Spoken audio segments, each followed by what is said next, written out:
What I see is something that High Commissioner Pillai has referred to in her statement, which is now a matter of public record. Two things, but you have to put them together, or I put them together. One is that Sri Lanka is headed in an increasingly authoritarian direction. Now, she doesn't say Sri Lanka is a dictatorship. She doesn't even say that President Rajapaksa is an authoritarian leader. She says Sri Lanka is headed in an increasingly authoritarian direction. Where is the authority coming from then? Exactly. Now you have to juxtapose this with another paragraph in her statement. Now all of this is going to be said in Geneva, this month. She says she is distressed by the fact that the military is putting down roots, she says, that's the phrase she uses, in areas that should be controlled by civilians, including the economy, including land. And she has also raised the issue of the new Ministry of Law and Order, which according to the LLRC, now the government says that this is an LLRC recommendation. It was very strong in a statement issued by the Ministry of External Affairs, Professor G.L. Pires. The statement reads that Professor G.L. Pires had pointed out to Madam Pillai that the bringing the police under the Ministry of Law and Order or under a new ministry is in line with an LLRC recommendation. Well, that's really specious argumentation, because the LLRC recommendation, the LLRC's point is that the police should not be under the military or with the military. There should be a demilitarization. There should be a civilian function. Now, when you set up a Ministry of Law and Order separately from the Ministry of Defense, but you appoint a former Major General as the Secretary to that ministry, it's hardly demilitarization in keeping with the LLRC recommendation. Surely the Ministry of Law and Order should have had a civilian as the Secretary, if it was an implementation of the LLRC recommendation. But instead of having them all in one ministry, you have two ministries, and you have ex-military people as secretaries in both ministries. Now that's not demilitarization to me. And so Sri Lanka is moving in an increasingly authoritarian direction, says Navi. She talks about the military intrusion into what should be civilian areas, including land, hotels, and so on and so forth. And if you put these together, I would say that this is a system-wide phenomenon. And I have seen it in operation in the domain of foreign policy making. In fact, there is no area of policy, national or international, in which this intrusion doesn't take place. Military intrusion? No, not the professional military. I have the highest respect for the professional military. I am talking about what in political science terminology is called the military bureaucratic strata, or the securocrats. There are books out now about the George W. Bush administration, where it has been researched that Dick Cheney and Donald Rumsfeld were in fact had established a kind of a parallel power structure, bypassing even the CIA, or overriding the CIA, overriding the professional American military. So this phenomenon is known in other parts of the world, in Pakistan, in Turkey in the old days. This was known as the deep state phenomenon, but now in Sri Lanka it's no longer that deep, it's the deep state rising. So external affairs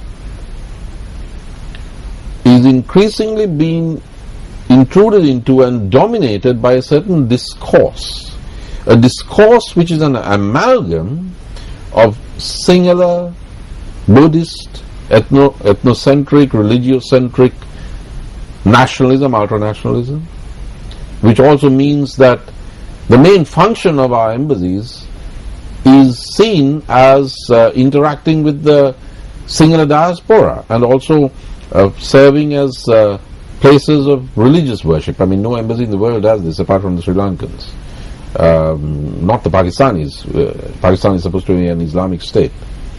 This is one. The other component of the amalgam is a hyper-securitized view, that everything has to do with security, and that everything has to be looked at through the prism of security.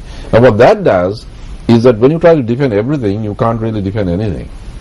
But this expansion of the securocratic mentality has had profound effects even on the practice of Sri Lanka's foreign policy, the fashioning of a foreign policy. The entire discourse is one of a garrison state.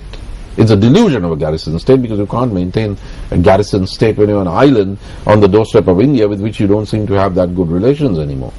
So it's not sustainable. But this garrison state delusion, as I've called it, is what increasingly informs Sri Lanka's governing discourse, its ethos, the ethos of governance, foreign policy, external relations, how we view the world. It's all increasingly viewed through this authoritarian and military bureaucratic worldview. So yes, I have sensed it. I've in a way been a victim of it. And this is responsible really for the colossal drop in Sri Lanka's vote in Geneva from 2009 to 2012-13, because during the war and until the war ended, and coincident with the first term of President Rajapaksa, you had a far healthier situation. This hyper-securitization, this totalitarian notion almost of security, ironically takes place in peacetime. It was far less so, and the President has far more control, including of foreign policy, because I had direct interaction with him, during wartime, ironically. But I still think that all is not lost. The Navipille visit, the Northern Provincial Council election, these are decisions that the President has taken. The chairmanship of CHOGM provides opportunities for the prizing open of space and for different discourse to emerge. On the subject of space, just one final question, because we're running out of time as well. Now, in March this year, in Geneva, the Presidential Envoy on Human Rights, Minister Mahinda Samarasinghe, during the debate on the resolution on Sri Lanka, requested that Sri Lanka be given time and space. Following Madam Pillai's visit to Sri Lanka, following the statement that she has made, what has been said in Sri Lanka about her visit and her intentions and her agendas, and what she has said about her visit, her intentions and her agendas, do you think that Sri Lanka is going to get this time and space that Minister Mahinda Samarasinghe has asked for? In certain respects, yes. Concerning the international inquiry,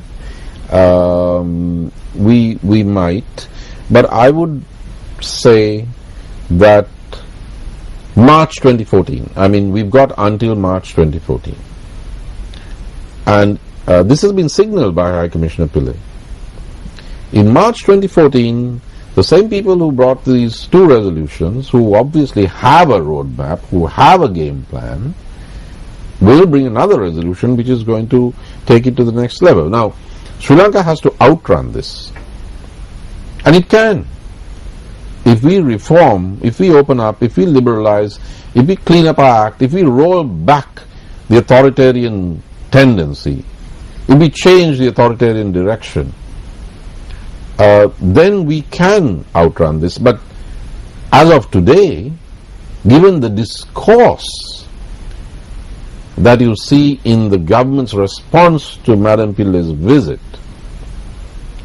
I don't see that as being very easy. It's going to take a major political struggle, and it's going to take the kind of political will which I'm not sure the President can muster in order to change the direction positively and away from the authoritarianism and over-militarization that High Commissioner Pillai has flagged in her statement. Well, unfortunately, that's all the time that we have on the program tonight. Thank you very much, Dr. Jayatilleka, for joining us once again. It's been a very illuminating discussion, if you will. Thank you, Nandi. And thank you as well for joining us. It's been an absolute pleasure having you with us. As always, we look forward to seeing you again on the next episode of Vantage.